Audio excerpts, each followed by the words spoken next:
Matt, how much, since you've been a child, you followed this rivalry. How much do you enjoy it personally, or do you kind of dread it? It's really no different in terms of your preparation as a coach. You're trying to.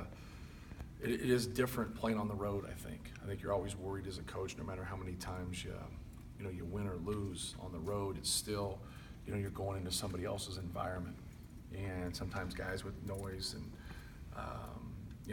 refs, calls, whatever it might be, whatever there could possibly be a distraction, you get concerned that that's going to come into play and it's going to affect how your team plays. So you're really just trying to get them to focus on their job.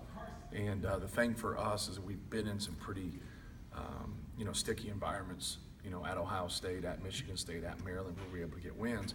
But we've also been at Iowa and at Nebraska, where we felt like, we had a chance to win the game last 3-4 minutes, and we didn't. So we've kind of had both experiences so far. So hopefully we can, continue to make our free throws, take care of the basketball, and give ourselves a chance coming down the stretch. Why is your team shot so well on the road?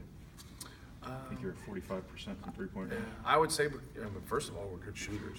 Well, I think that, because I don't think that we're a better shooting team on the road, but it's not that much difference. It's like 8% or something. Yeah, and so it's one of those things. We've been able to lead the league in free throw percentage and three-point field goal percentage, and that comes down to a lot of what we do. Obviously, we post up our big guys, but we shoot a lot of threes, and we're able to get to the free throw line because of our big guys, and then people getting into rotations and getting behind plays. Do they generate better shots though on the road because you kind of have to in the environment?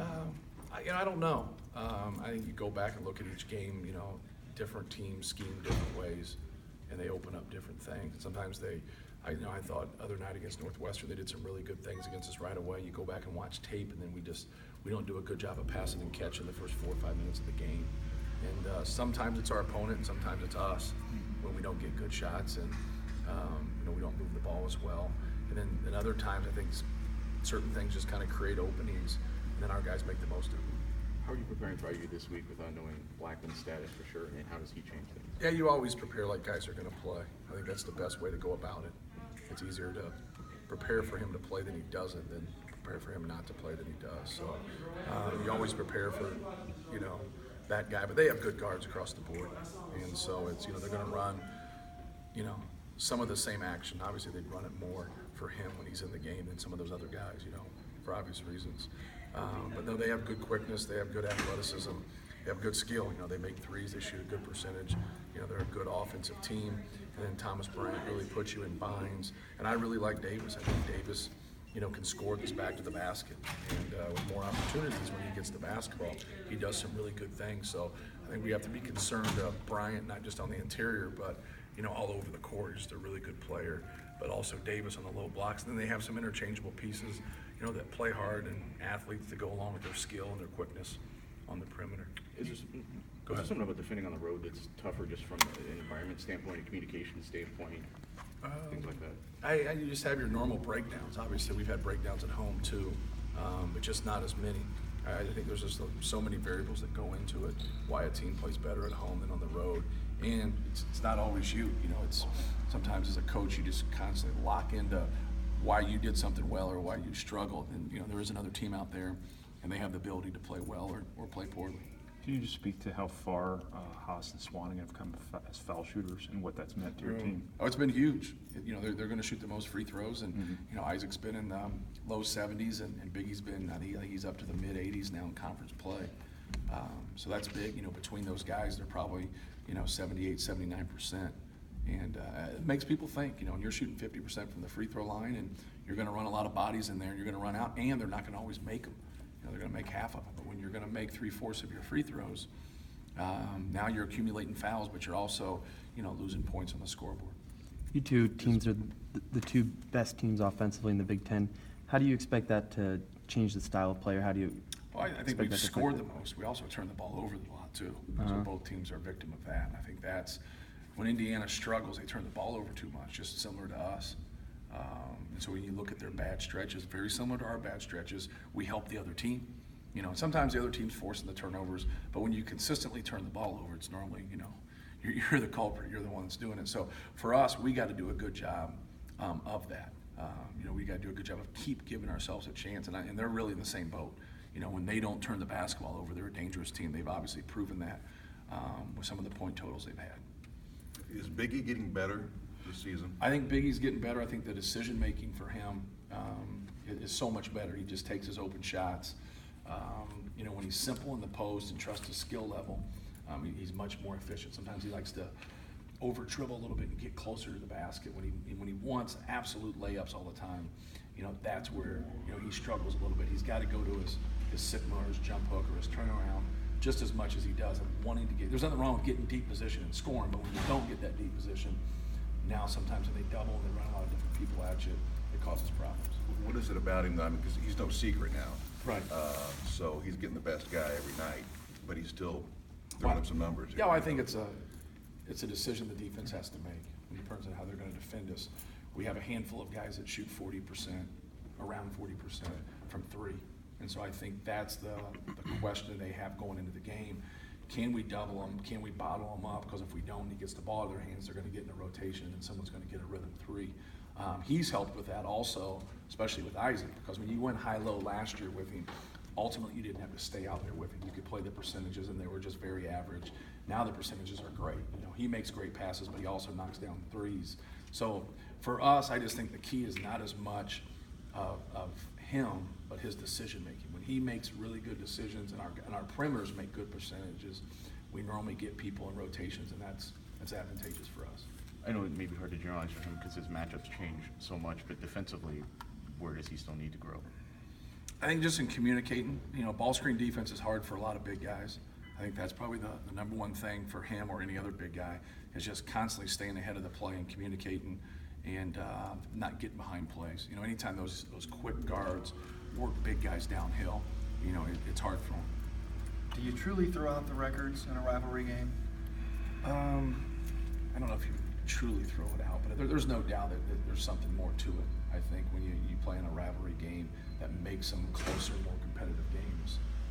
Obviously, we've had some outliers in this series too, where there's been some blowouts, 20-point, 30-point, 40-point wins. But for the most part, you know, they're normally really competitive games.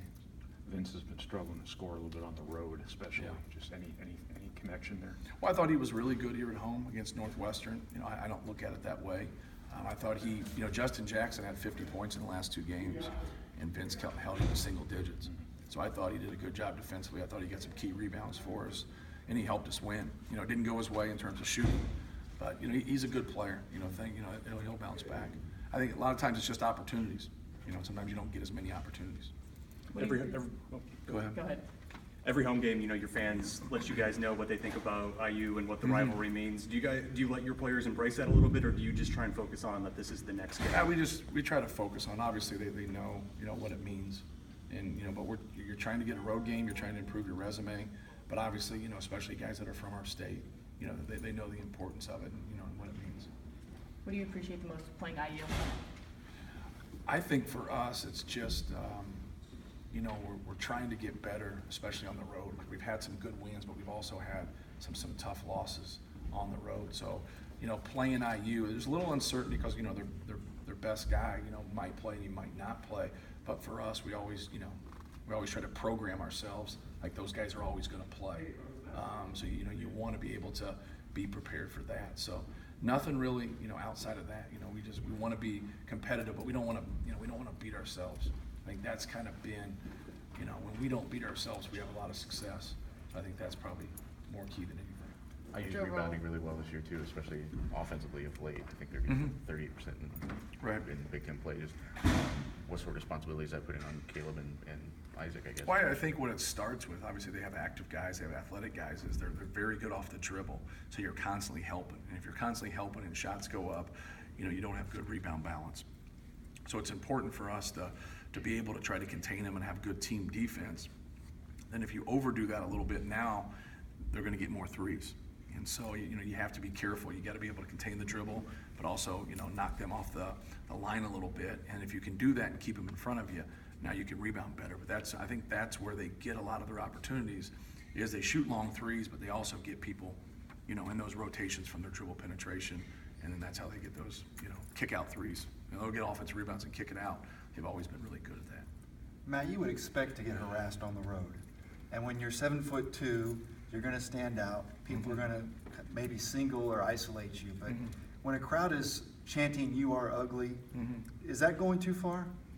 It's part of it, as a player and a coach, obviously you talk about certain things in your conference meetings when the year's over, but while you're doing it, that's just part of it. Normally it's a backhanded compliment, because they're not saying that about somebody that's, your ninth man who plays 8 minutes. They're only saying that about a guy who can really play. So that's what I always tell our guys. It's like, it's a backhanded compliment. They never said something like that about me.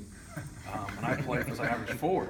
Well, you're pretty Even though I'm handsome, too. ugly, So you're not ugly. yeah, I don't know about that. That wasn't the point. But the point is, when you're not very good, they don't, they kind of just leave you alone when you're a good player.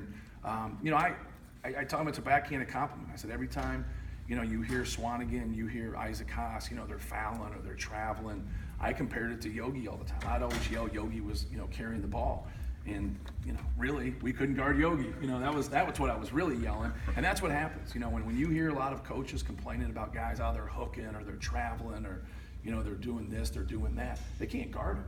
And Yogi used to give us fits, and I always be like, man, he carries the ball every single time. But, we really, we had a very difficult, he's so hard. He was so hard to guard. He was so shifty. He could pull the trigger. He could just beat you in so many ways. So really, when they're yelling at you or the opposing coach is complaining about stuff, they're really sending that, a subliminal message that, you're tough to handle. Isaac was really efficient early this season as far as making baskets. Lately, he's not been. Is there something he's not doing right now? Is it anything? He just has to take his time. He gets down there sometimes and he gets in a rush. We have a rule. If you're one-on-one, score the ball. If you're not, and someone comes, pass it. I know it's profound. But for a big guy, if you just keep that simple and you be fundamentally sound, good things are going to happen. They got 2 people on, you get them in a rotation. If they don't, take your time and make your own post move. So at times he just gets, a little ahead of himself and gets away from being fundamentally sound. That play Swanigan made where he just tapped the loose ball Yeah, it was a good play. at PJ, has he always had that sense about him where he just kind of Well, a lot of times in sees things? in tapbacks, you can't get to it and to get it with 2 hands. So you tap it back with 1 hand. The way that was different for him was he tapped it back with 2 hands and really knew. I didn't really know it live what he actually did, but when you see it on tape, it's definitely on purpose what he was doing, trying to tap it out, for a 3. But he's always had that kind of sense about him. Yeah, he's too, got where a he good has feel knack for making those plays. He has a knack for the ball. He's got good instincts. He's got a nose for the ball. That's a lot of good rebounders. If you watch him, he just has a nose for it. He's going to get it. What are your overall thoughts on IU as a whole team? Well, I think they have good balance. They have good quickness. They have good athleticism, and then the guards. Robert Johnson's a guy that can make plays for him, make pull-ups. Obviously, James Blackman. When you see him like in Michigan State, that's his high. That when he plays that way, he can carry his team.